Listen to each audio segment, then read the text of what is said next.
You're tuning into Black and White Sports on YouTube.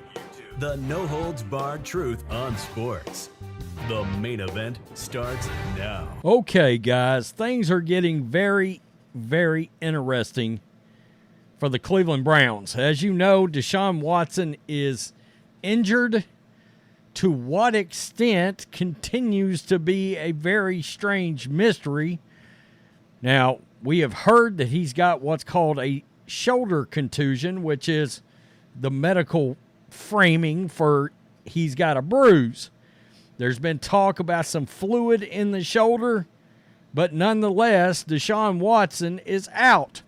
Now, in a vacuum, okay, you're talking about just a player being injured, but we're talking about a player that was supposed to play and was scheduled to play against the Ravens, and then at the very last minute, at the 11th hour, he's yanked out of the Ravens game by his own accord.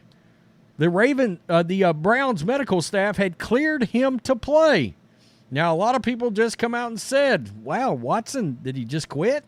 He left his team hanging, and the Browns got obliterated, 28-3. It got very ugly.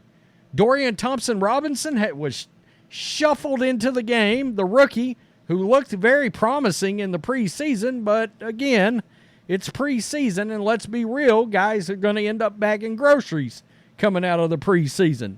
So, things are getting even more interesting. It's like, where is Deshaun Watson at? Why are you hiding him? Why? Supposedly he's throwing, but nobody's getting to see it.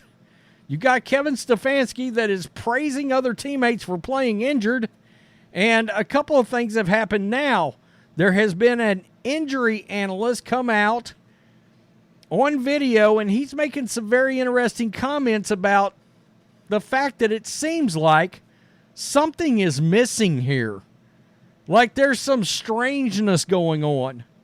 Like, why is this, I guess you could say, we know he's out. He's out 2 to 6 weeks. Not only that, but the Browns aren't even playing Dorian Thompson-Robinson. They're playing ex-XFL star P.J. Walker against the 49ers, nonetheless. It's going to be ugly. It is. So, we've got this injury analyst that come out and made these comments, and these comments should send a shiver of fear down the backs of any Browns fan, because it's sort of talking about a lot about what we have talked about on this channel. That I just made a Broncos video. We talked about Russell Wilson, Deshaun Watson, in much the same way as Russell Wilson. The team gave up a ton, popping up an ad on me. The team gave up a ton. 2022 first-round pick, 13th overall with the Texans. 2023 first-round pick. 2024 first-round pick. My God. The 2024 first-round pick. 2022 fourth-round pick. 2023 third-round pick. 2024 fourth-round pick. And the Texans sent Watson and the sixth-round pick to the Browns. And then this injury happens, and nobody knows what's going on. So let's listen to this. I think the Browns are holding something back here, really. If this is a straightforward case, I think we know about it. He's somebody that the Browns paid a lot of money to be their franchise quarterback, and they're keeping things pretty darn tight to the vest. So I don't know if there's something going on behind closed doors in Berea that we don't know about, but it is kind of a little fishy that he hasn't talked to the media.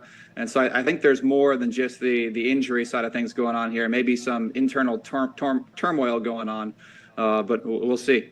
Look at his mechanism of injury. He took a direct blow to the shoulder when he was scrambling out of the pocket trying to score a touchdown. And typically those direct blows to the shoulder or direct falls onto the shoulder end up with something we call a shoulder separation or an AC joint sprain. This is the same injury that Anthony Richardson is dealing with for the Colts, and he's going to be sidelined for a length of time coming up here.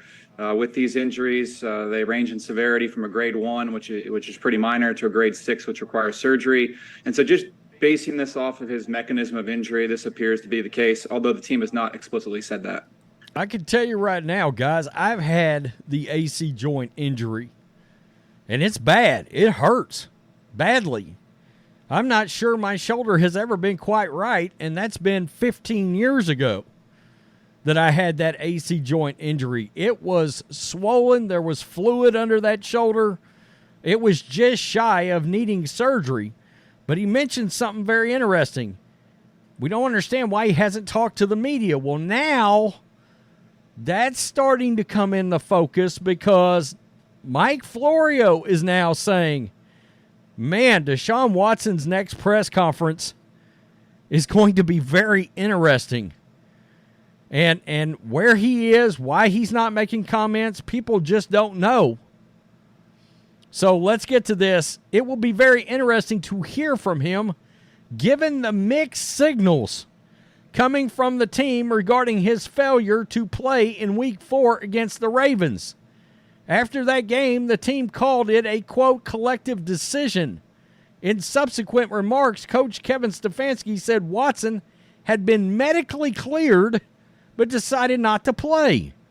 GM Andrew Berry later made it sound like more of a truly collective decision by the player and the team, and not the player deciding on his own he shouldn't play.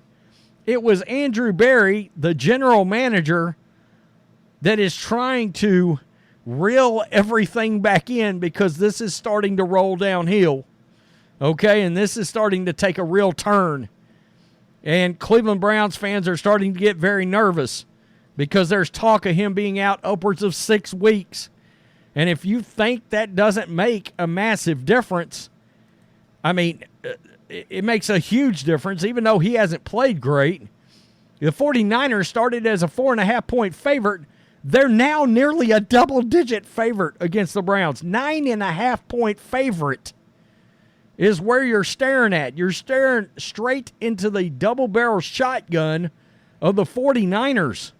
And the Browns defense is, pretty decent.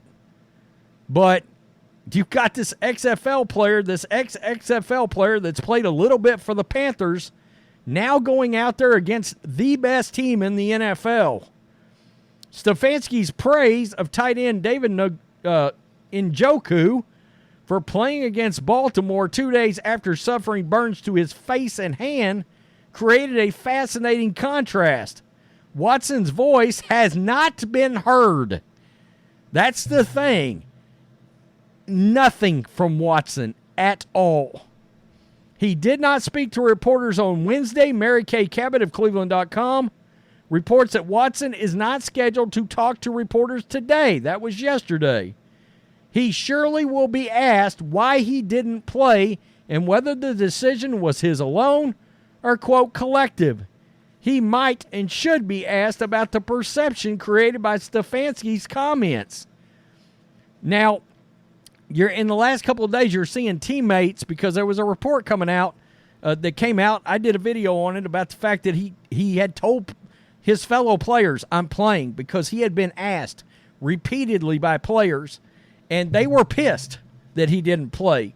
Now, a couple of players are now trying to walk that back, I'm sure. I'm sure Andrew Berry and Jimmy Haslam is like, you've got to get this fire contained before it spreads any further. And I can tell you guys, this Watson thing is a massive subject right now. Watson also could be asked more pointed questions, such as why he wasn't willing to give it a try at some reduced percentage of capacity in light of the magnitude of his contract. In other words, you're getting $230 million fully guaranteed, which is a red-hot fire beacon right on the Watson and the organization. Really, wouldn't an 80% of Deshaun be better than 100% of his backup? Normally, I would say yes. The Houston Texans, before he laid off all that time, I would absolutely have said yes. Now, who knows, really? And that's the other thing. The great mystery of whether or not Deshaun Watson can actually truly play at a high level in the NFL, considering everything that's at stake. Also, there's a sense that began making the rounds not long after the Ravens game that some players were dismayed by Watson not playing. Again, he was medically cleared. For many injured players, medical clearance is all they want or need. If they're less than 100%, so be it. They'll still play. Man, that is getting very interesting. Watson has enjoyed full support of the Browns since a controversial trade, and even more controversial contract he received when arriving in Cleveland. For the first time, something seems off. Okay, Florio, something seems off. The injury analyst, I think the Browns are holding something back. Both as to the public comments of Stefanski and the private chatter from teammates. And he goes on to talk about the fact that Watson, when he does, if he does, ever talk to the media, and let's be honest, you're talking to the fans at that point. That makes that next press conference, whenever he decides to speak, if he ever does, he will eventually, I assume. Man, this is wild. And now you've got this injury analyst coming out and saying something doesn't look or feel right. The organization or something may very well be hiding something, which brings a whole nother aspect to this. If they're not being truthful about an injury, or if they hit an injury, or if they're hiding an injury now, are they fully telling the NFL what's going on? And the NFL and the folks up there in those expensive high-rise offices, they may come out and be like, you got some splaining to do about what's going on with this Watson injury. What's happening here exactly? And if you're a Browns fan, you're like, we're in hell right now. We don't know what's going on. We gave all this up. We spent all this money. And we've got P.J. Walker taking the field. Shit, good luck with that against that team. And I actually think P.J. Walker can kind of play. But it's a horrible circumstance. Tell me what you think, Black and White Sports supporters. Peace them out. Till next time. Thanks for watching the show. Be sure to like, comment, and subscribe. Be sure to tune in next time on Black and White Sports.